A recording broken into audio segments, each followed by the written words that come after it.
at 25 having to figure out how to get back in these streets. So 10 years down the line, I'm not sitting there single still with my daughter being an only child. Like, I want to have a family. I want to have kids. I want to be happy. All right, I'm not sure why she decided to take this situation to the internet and make it everyone's business.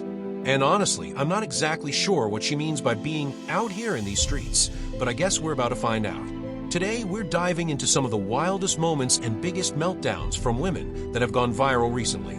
Trust me, you won't want to miss a single shocking moment. I'm sitting here and I'm having to build a roster. I'm having to sit here and go out and do things I don't want to do.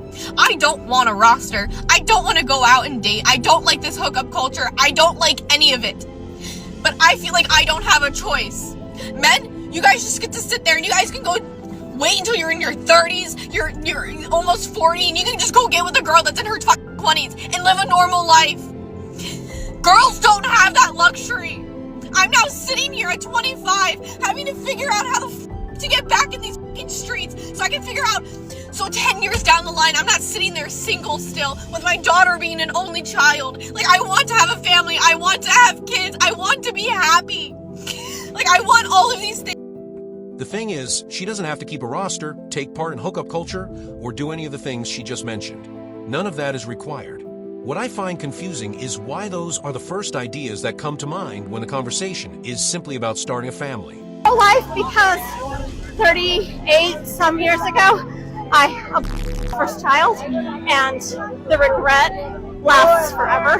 So, it's really important that we're out here to say it's not healthcare. Women, obviously baby, but it also hurts the generations. So my children have been affected by it as well, and I will never see grandchildren, great-grandchildren from that child.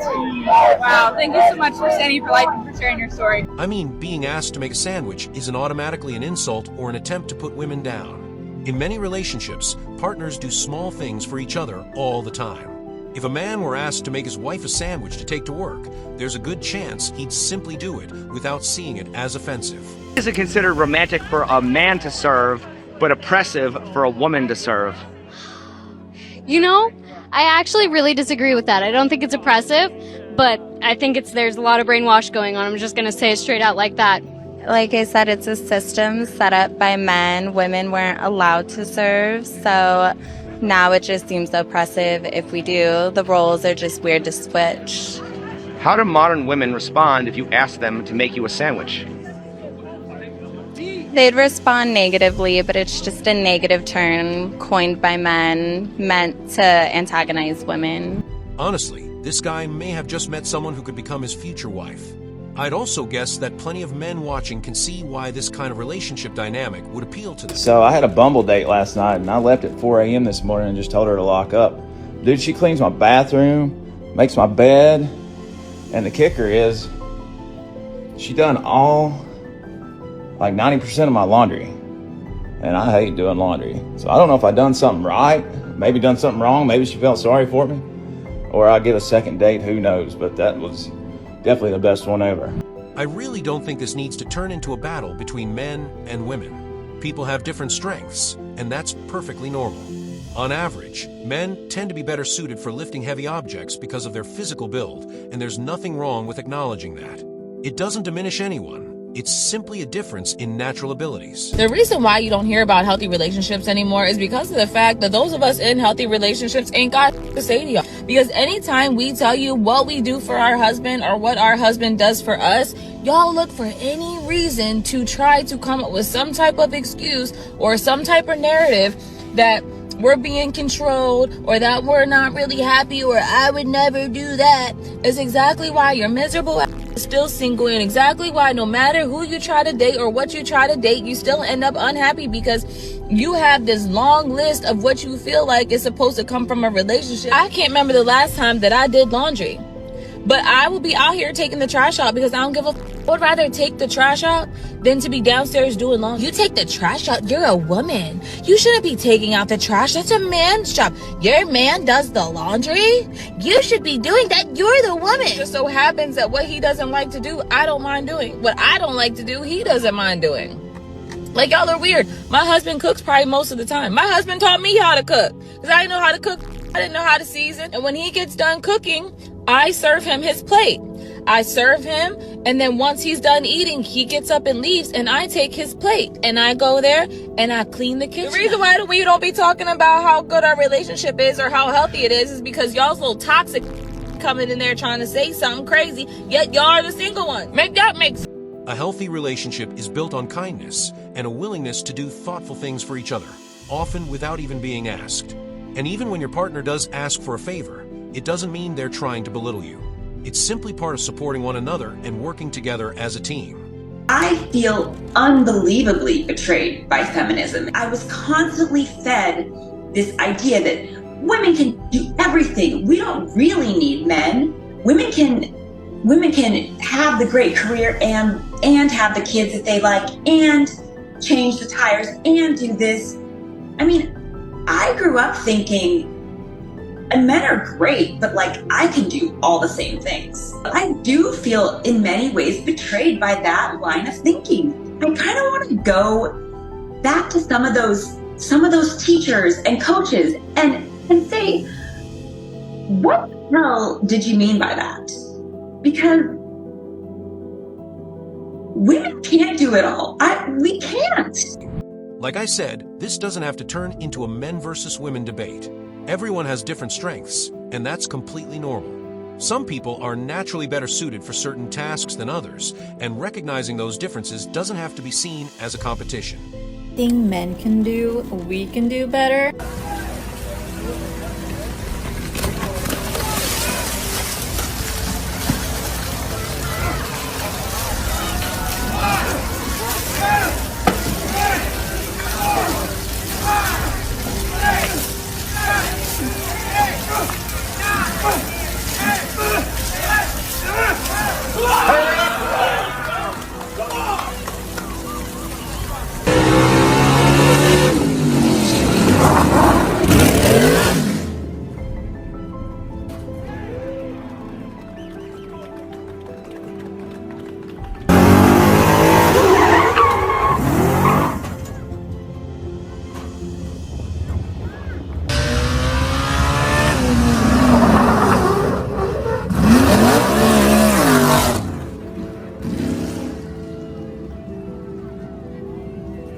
Your mom could beat up anybody. I'm pretty confident she could beat up a lot of people. What percentage of men could your mom beat up at 5'4", do you think? At 5 foot. She's 5 Oh, foot. excuse me. 5'0". Oh, you are aware that the average male height is like 5'9", 5'10". So I believe last time I checked it was 5'8", yeah. So what percentage of men in the U.S. do you think that your mom could beat up? How much does she weigh too, by the way? Right now she's at like 145. You're 5 foot. What percentage of men do you think your mom could beat up? Fighting dirty, I think approximately... The man can fight dirty too. Yeah, approximately 80%. Holy...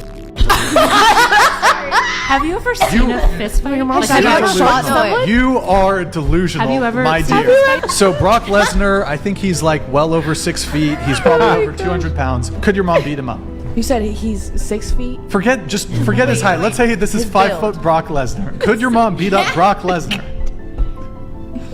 UFC. She might be able to. Okay, You're so, oh my God, you're delusional. Based on what she's saying, that claim doesn't seem very realistic. Given her size and build, it's difficult to imagine a scenario where she could physically overpower the vast majority of adult men. The statement comes across as more exaggerated than grounded in reality. 53. It has been several years. Where are all the good men? I'm tired of being alone. I want to share my life with someone. I am just freaking tired. I want to be in love. I want to share my life with someone. I want to feel the joys. I want to have my hands held. I want to be held. I want to kiss. I want to support. I want to make coffee with that person. I want my person. I want my person. Why is it so hard to find your person? I'm tired. I honestly don't understand why she felt the need to post this online. From what she describes, she starts cleaning the coffee machine. It becomes part of the daily routine, and her husband appreciates the effort. He may not express his gratitude every single time, but that doesn't necessarily mean he isn't thankful. So it's hard to see what sparked the frustration in the first place. Story short, my husband cleans the coffee machine, I make the coffee, and recently I just decided to start cleaning the coffee machine. And as I'm cleaning the coffee machine week after week, I'm starting to get frustrated. And I passively aggressive made a comment to my husband saying like, why aren't you cleaning the coffee machine, basically? And he's like, well, you've been cleaning it. And I created a whole story around my husband and me not feeling appreciated because I made the coffee and he's not cleaning it, but I've been the one cleaning it. So real life things that happen, that we create stories sometimes over things that aren't even happening, and then we wonder why. And it had nothing to do with me not being appreciated. I just was cleaning it, and now I clean it and I don't care. Every relationship has its own boundaries and expectations, and those can vary from couple to couple. In this situation, it seems this woman isn't comfortable with her partner helping another woman with something like mounting a TV. Whether people agree or disagree, that appears to be one of the boundaries she has for the relationship. We normalize you letting me borrow your husband, and not in that way, you freaking weirdos, but like in the way where you both come over and he helps, hang my TV and lift all the heavy things. Absolutely not. You see, he's my husband. He is not community labor. He is not a public utility. He is not our man. He is my man. And I will curb stomp anyone over that man. And you see, this is the part that makes me laugh even harder about this is coming from a culture of women who have spent years when being asked the question, what do you bring to the table? Their answer is, well, I am the table. A table that now apparently needs my man. Except the only table that this man eats from is mine. But if you need help around your house, you actually have some real options. You can call a handyman. You can call a contractor. You can call an electrician. And guess what? They are all licensed. They have websites, phone numbers, and invoices. And here's the best part. You can pay them with your INDEPENDENT money. My husband is not a shared resource. My marriage is not a community program. If you need a man to come do those things in your house, then go get you a man. She may have made a serious mistake, possibly one of the biggest of her life. But the reality is that many men are unwilling to reconcile after infidelity. For some, once that trust has been broken, they simply choose not to continue the relationship. Oh, like what else is out there? I just wanted to explore and see what else is out there. You kind of do because you were out there under other people.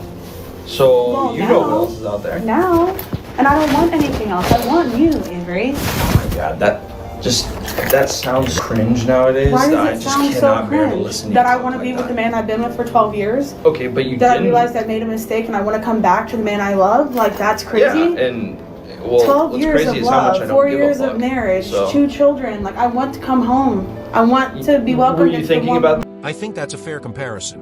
If a man spends time in a place like that, chances are he probably isn't in a committed relationship.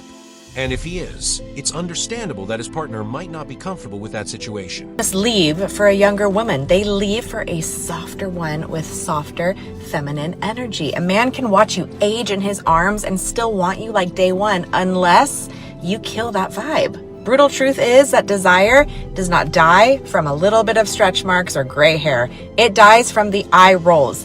It dies when every sentence starts with a correction or when you talk to him like he is incompetent.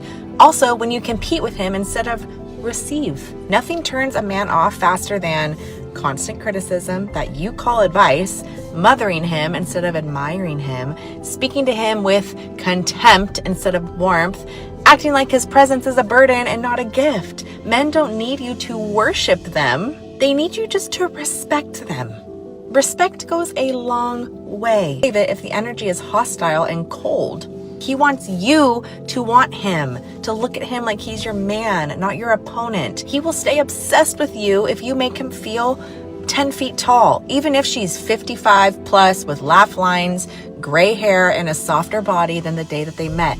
A lot of what she said reflects a reality that many people experience. In most cases, divorces and breakups don't happen overnight. They're often the result of years of unresolved issues, repeated disappointments, and frustrations that gradually build up until one or both partners reach a point where they simply can't continue.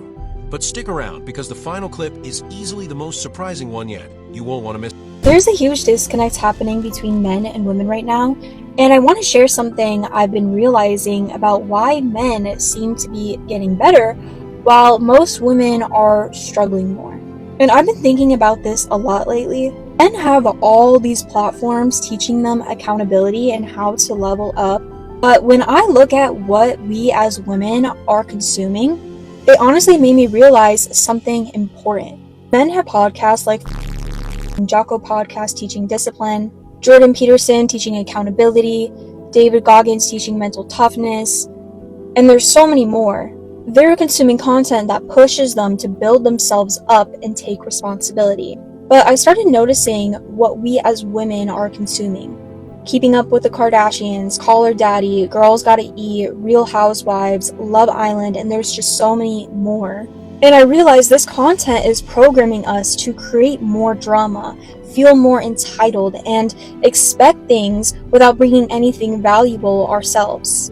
I see influencers like Shira7, Miss Sprinkle Sprinkle, teaching manipulation tactics, and others like Ari Kitsia, if that's how you say it, promoting culture, teaching us that our value comes from our instead of building actual skills or character. Men have an entire ecosystem telling them to take responsibility and work harder, and they listen. We have way more content telling us we're perfect as we are and that our problems are someone else's fault.